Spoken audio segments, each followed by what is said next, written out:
presenter, Tim Vincent, who is going to facilitate our conversation. So thank you. So good morning, everybody. It's good to see everybody again and to see new people if I haven't seen you before. So as Cheryl mentioned, we're going to move forward with the Stigma Reduction Action Plan. And there's going to be some conversation that's going to happen with everybody in the room, and some interaction that's going to happen with everybody in the room. So I want to let you know that. And here's how we're going to start that interaction. I want you to get out your phones. I know you have them. I know you're texting right now. I know you are. You're texting them right now. So here's what I need you to do, because I want everybody that's here to do this. So to the number 22333, you're going to text the words or the letters CAPTC2. It doesn't matter if you're in caps or not in caps, just CAPTC2, and then press enter press send. You should get an alert saying you've been invited to join Poll Everywhere. This is always the scariest part for me because I want to make sure it works. So tell me when you got that. Did anybody get that? How many people got that? Good. You should get a send. So don't go to the link. Don't do anything else. Just stay with that. So again, give me a show of hands. How many people saw it? How many people got there? Okay. All right. Good. And if you haven't got there yet, hopefully you'll get there soon. And we have technical assistance on hand to get you there too. And if you don't have a phone, if you can't do it, you're gonna be part of this. So don't feel like that won't make it happen. So I'm gonna give you a little test. So this is just to make sure that it works and that it's gonna happen. All right. So here's the thing. You're gonna press the letter that corresponds to how you feel. The place I'd like to be right now is A. Let me just tell you, this is confidential too, so don't worry about it. I'm not going to go, who said A? Who said A? I'm not going to do that.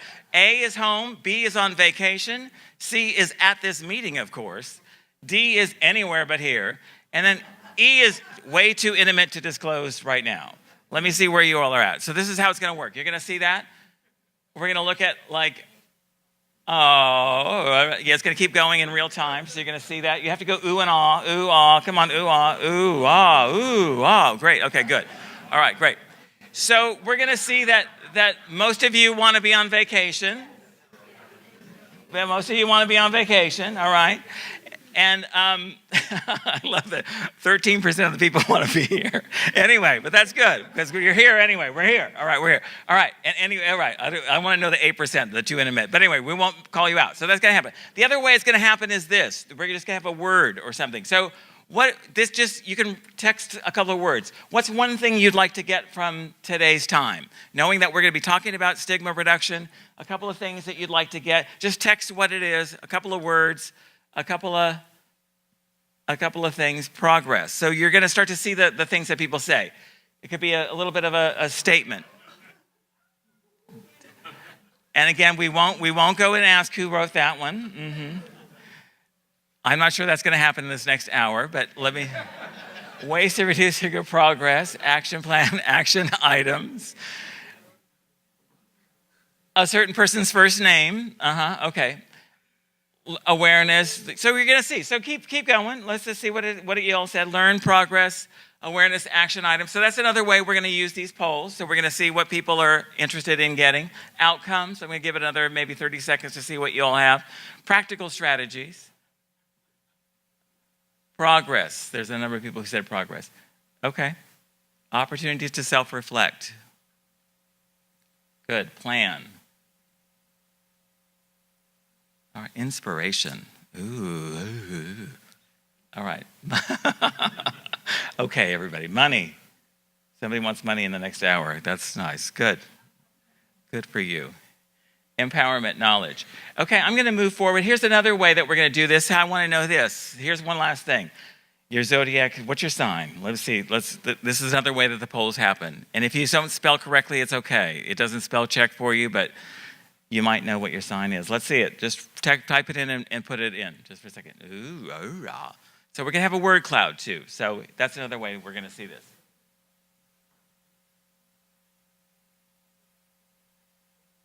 Somebody was in the other one, so that's okay.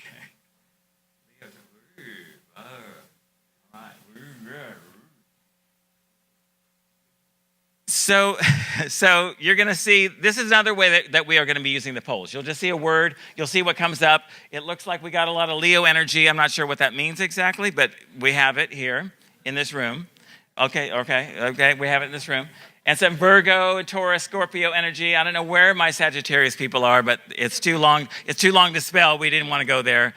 We just want to relate to people. We don't, it doesn't matter. We can't spell. Anyway, so that's another way. So here's what we're going to do. Here's what we're going to do. So I'm going to talk. I was here in January talking about stigma and giving an overview of what it looks like and how you might look at responding to stigma. That's what I did in January. As we talked about in February, we had an incredible panel of people talking about the significance of HIV in the Black community and some of the complex dynamics that create those disparities. So we talked about that, and then I want to talk about how we can move forward with this. So I'm going to give you a couple of examples. You're going to get a chance to discuss with the group a little bit about what you think might be some good recommendations or some more information that would be needed to really inform this stigma reduction plan. That's where we're going right now.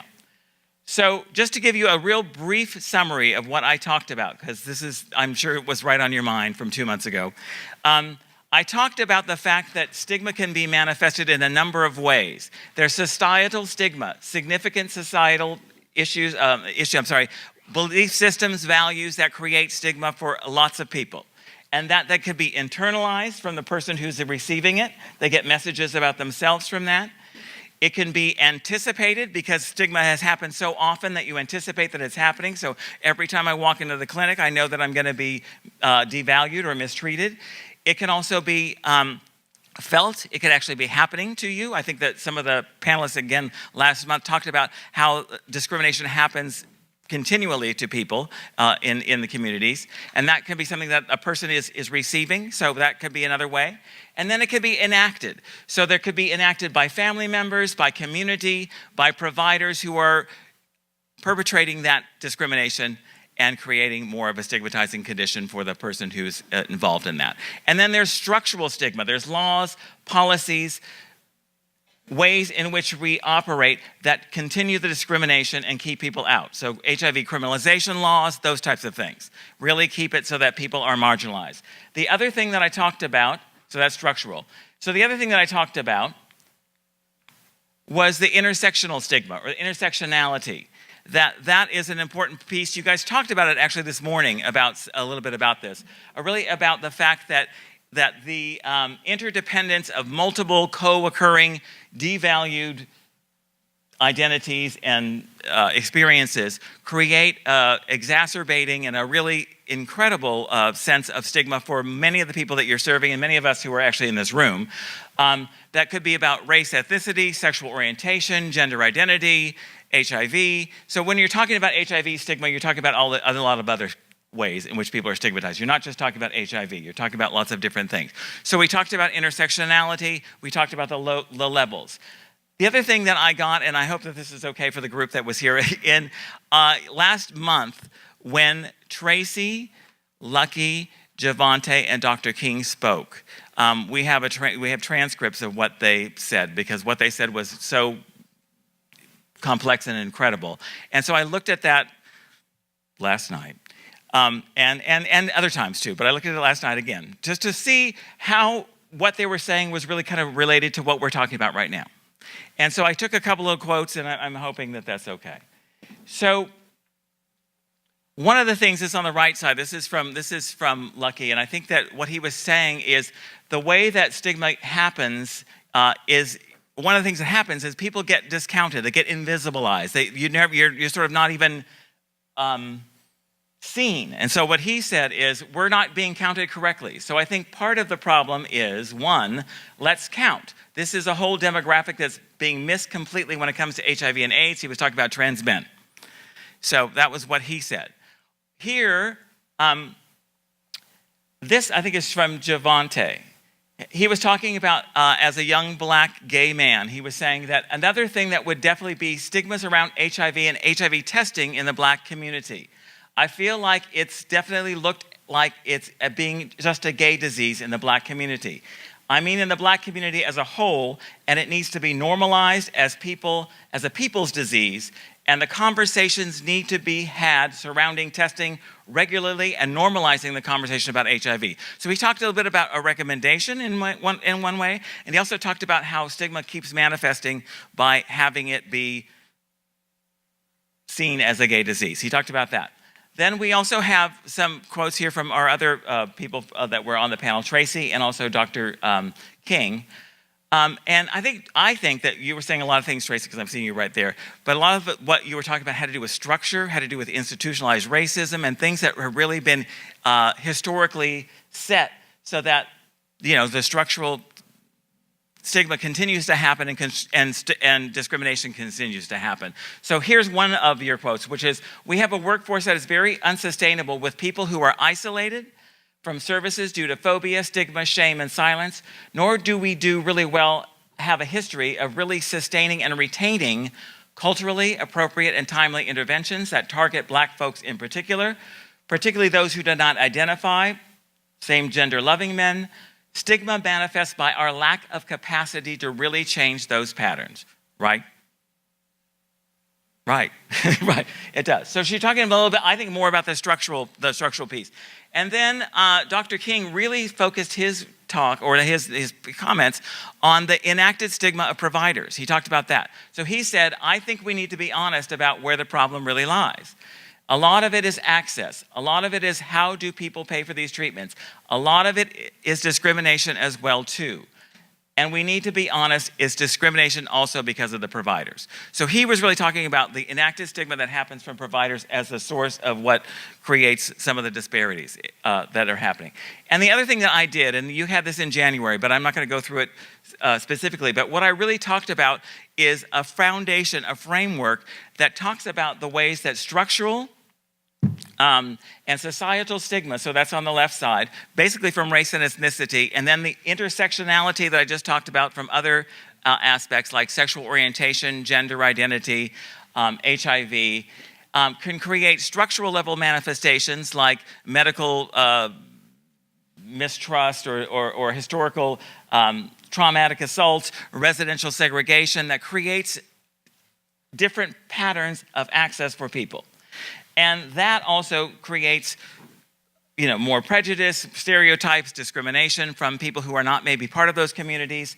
Then what I just talked about before, you get perceived stigma, internalized stigma, anticipated stigma, and that creates either more vulnerability to risk, less access to care, less trust in the medical system. So this is, again, from research, and I gave you the source before, but from Harvard, and they talked about the fact that one of the ways to do that is to mediate some of that by resiliency factors, by looking at some of the resiliency factors that happen in communities that can change some of those dynamics of mistrust. And so that was just what I talked about last time, and then what again gave you some things about what we talked about that was in January, but what we talked about in February. And then I want to ask you this. So here's your next poll. So just having that very brief, quick overview of what I talked about. If you would prioritize the stigma plan response, do you think it should be focused more on the internalized stigma that people experience, focus on the provider or the organizational stigma that is enacted? Do you think it should be focused on community level stigma? Do you think it should be focused on structural policy level, some other way, or there's no need for priority? So we're going to move into this, like, what do we want in an action plan? How do you see the level of stigma being responded to? What would you say?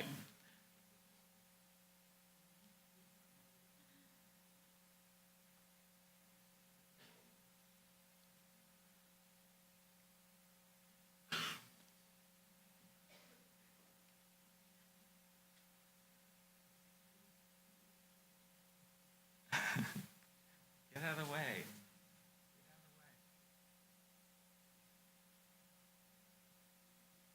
So I'm not sure how you all see this, but it's interesting to me that,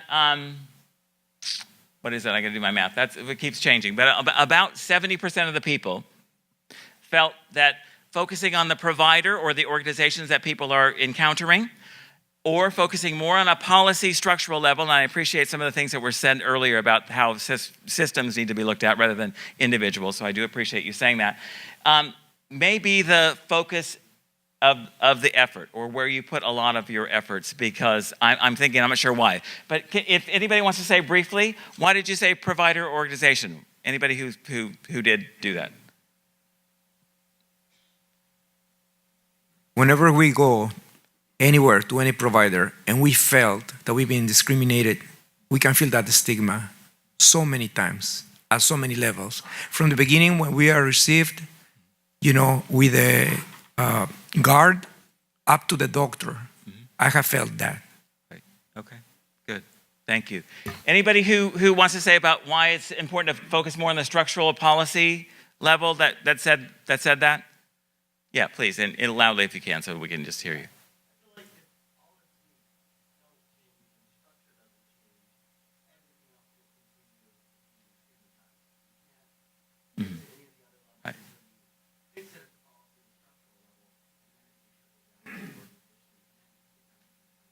Okay, good. I appreciate that. So thank you for that.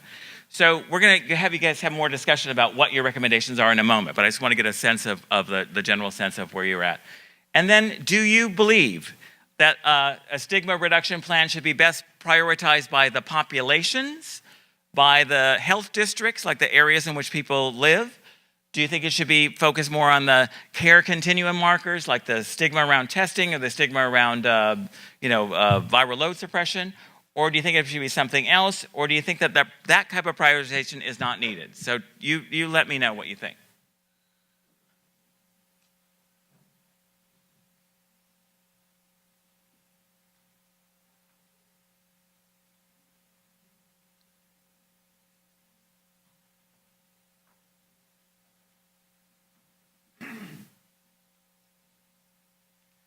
So again, I'm interested in seeing this, that maybe about 80% of the people felt it was either the population or the geographic location where someone resides or lives as the place.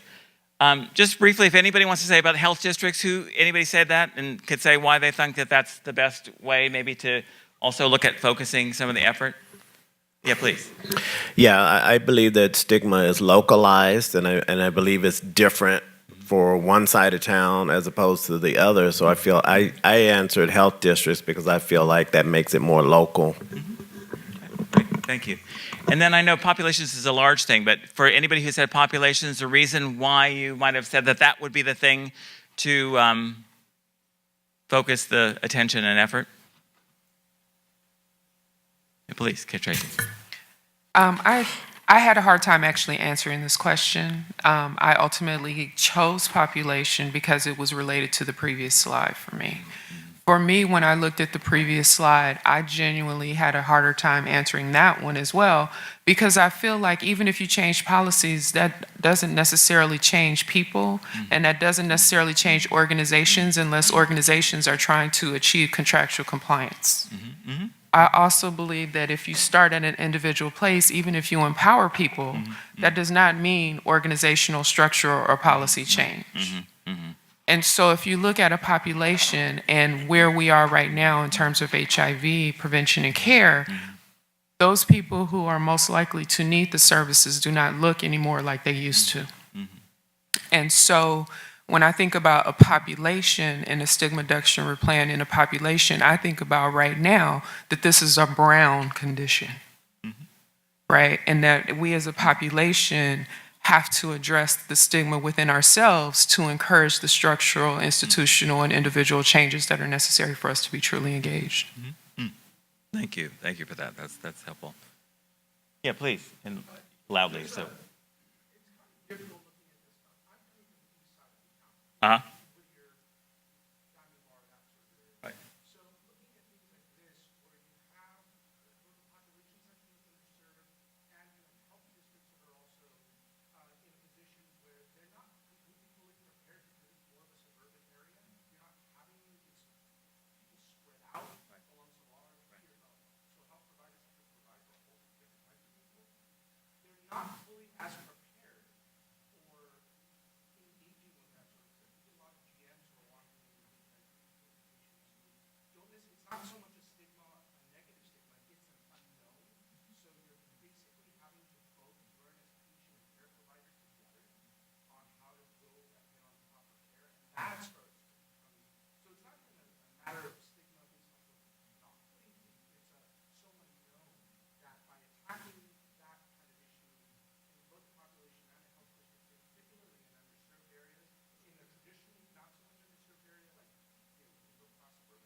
Yeah, it is a hard question to answer. So I appreciate you trying to do that, because I think maybe that is too difficult, and you have to think about ways to kind of be inclusive of all of them. But I just think that there is something about priority and focus and figuring out what is meeting those needs. So I just wanted to hear from the group about that. The other thing is, I want to know if you guys have familiarity with projects that are addressing stigma, because I think that there may be things that you borrow or things that you know about. So how familiar are you with projects that have addressed stigma and HIV? If you're extremely familiar, put A. If you're a little familiar, somewhat familiar, B. Extremely, blah, blah, blah, blah. Okay, good.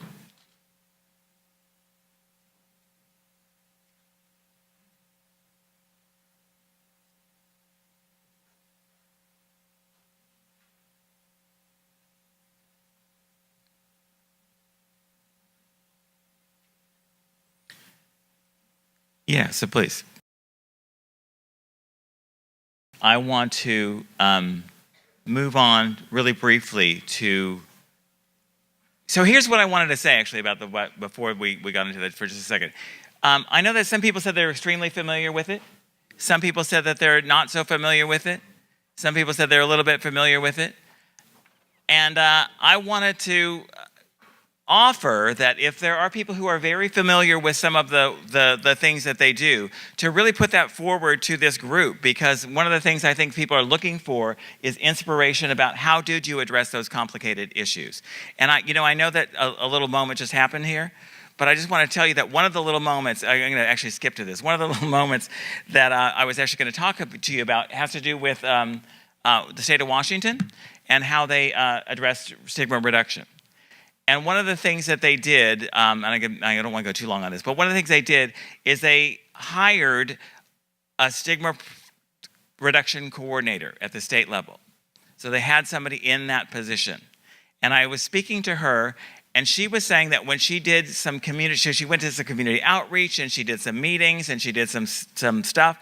And one of the things that she got from that is that they told her that the state, or like I'm looking at you, if it's you all, need to go through your own stigma reduction, or some sort of thing before you tell us what we need to do. And so people were really thinking, okay, you all need to think about what's going on in this body or this group that could create some of those hard, difficult conversations about race, culture, ethnicity, whatever else is going on. And so they had to do that. That was one of the things that they needed to do. And so they did go through that. And again, I can give you links and give you more information about what they did and how they did it. But that was really one of the things before they started to go into communities and say, okay, here's some things that might happen. And then they did focus groups, they did communities, they looked at particular communities that are most impacted in Washington and did some priority around particular communities, around trans communities, around African immigrants. They have different things that they did. You have it in your packet. They did these micro grants. They gave you different examples of different ways in which they did it. Some of them were really creative. Some of them were a little bit more like meeting focused or academic.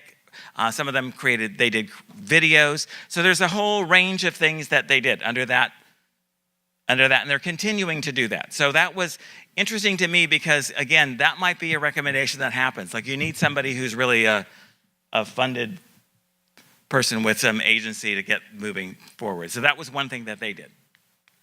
I know I talked a little bit about this, but out of the Black AIDS Institute, actually I think more out of a legal issue, they started what they're calling Cut the Stigma, which is a community focused around educating barbers around HIV so that people are not being discriminated when they encounter their communities and their barbershops. And that's from the Lambda Legal Defense and also from the Black AIDS Institute. And they're doing work around the country to kind of change that dynamic. So that's a community level approach. The other one that you have in your packet is about measuring and addressing stigma in healthcare. And what they did is they wanted to do some surveys. They really wanted to do some surveys from healthcare workers about what their levels of stigma are, and also from the consumer. So they really did it. They are putting out a significant sort of assessment on different levels about how is stigma being experienced. So that was their focus. That's in New York. So I gave you that as another thing to think about in organizing your thoughts around this. And then another one is, I'm not sure how many of you are familiar with this, but there's something that was called the Center for AIDS, the CAPAS project the Center, I can't remember what the CAPAS means, Prevention and Care in the United States, and there was a number of states that were eligible. You had to be eligible because you had a particular social determinant level of significance, whether it was poverty or whether you saw some disparities that were happening around race or culture, and then you had to do something about it. And so in Illinois, they were one of the people who got it. They did something called Protecting Our Patients. It was about a clinic interventions around storytelling, videos, and it was really mostly specifically looking at the stigma that exists for people when they were encountering medical care around sexual orientation, gender identity, and people of color. So that was it. So that was really what they did. They did a number of different things, but they also produced some little videos. So there is again, a website that you can go to.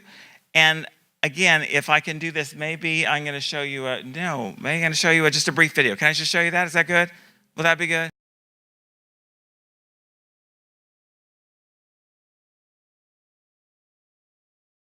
As a physician, I believe that my role in my patients' lives is to get to know them as people so that I can give them the best medical care possible. As a member of the healthcare team, my commitment is providing the best healthcare that I can for our patients. Simple. As a healthcare professional, I try to look at things holistically and really consider the entire person when thinking about what's going to help people get positive health outcomes. I think it's really important to create trust and let patients know about confidentiality so that they are supported in being able to talk about their sexuality or people they have sex with. As a person of color, I've always recognized that stigma is something that stands in the way of accessing a variety of services, healthcare included. Stigma is one of those things that's always around us, but nobody really talks about it. Stigma means almost like stereotyping, like seeing people, all people in a certain way and then treating them differently because they're different than you. When I was a resident physician, I had a patient who was openly gay, and I could see that my senior resident basically made rude remarks about the patient in front of him. I made it a point to go back after our team had rounded to come out to that patient and also to apologize. I wanted my patient to know that, you know, basically not all people in healthcare were that way. I go to the doctor and visit this institution where I'm incredibly vulnerable because now my body is given over temporarily to these experts who are gatekeeping information to give to me about my own body. So I remember going to my doctor and I asked her about just risk factors of like as being a queer woman, what I should worry about or how can I keep myself safe. And she said, you don't need nothing to worry about. You're fine. Our staff, if they're not trained properly, instead of asking people what pronouns they prefer to have used when we're addressing them, may automatically assume a pronoun is what the patient wants to use. I experienced stigma in the healthcare setting after I had my hysterectomy. I was lying on the table and I heard one of the nurses refer to me as she. And I was a little groggy, but that was very, very clear. And she said it a second time. The second time she said it, I said, I may have just had a hysterectomy, but I am a man. A lot of it in the healthcare setting is our own stigmas. It's our own beliefs and values that we bring into the job that hold us back from providing the care for everyone. I have to make some decisions for myself. Am I going to say, well, they have a certain impression of who I am and what that means, and the what that means is a really important piece, and now I have to figure out how to manage that. I decided I deserve better. I decided that I just didn't want to be another one of those people who turned away or didn't say anything, didn't speak up. For me, it's important to be present in the room and to ask the questions that I need, even if they feel awkward to me. I also decided to work with the institutions that I'm a part of to let them know where they needed to work to provide more unbiased health care. I decided to speak up and tell my provider what I needed. Members of the healthcare team can be heroes by asking questions, by treating people with dignity and respect, and making sure that everyone feels comfortable. Patients can be heroes by speaking up when they feel that there's something that's not quite right about their health care. I think the best thing to do is to just remember why you came there. Remember why you work in the healthcare field. Do your homework and learn about the communities that you serve. Don't assume something is a certain way just because it looks that way. Affirming care leaves patients with a more positive impression and can lead to higher patient satisfaction scores. We can do it. We can do it. We can transform our institutions to engage and retain all patients in affirming healthcare. Together we can do it. We can do it. We can create a world where everyone can have their health needs met as a valuable individual. Join us.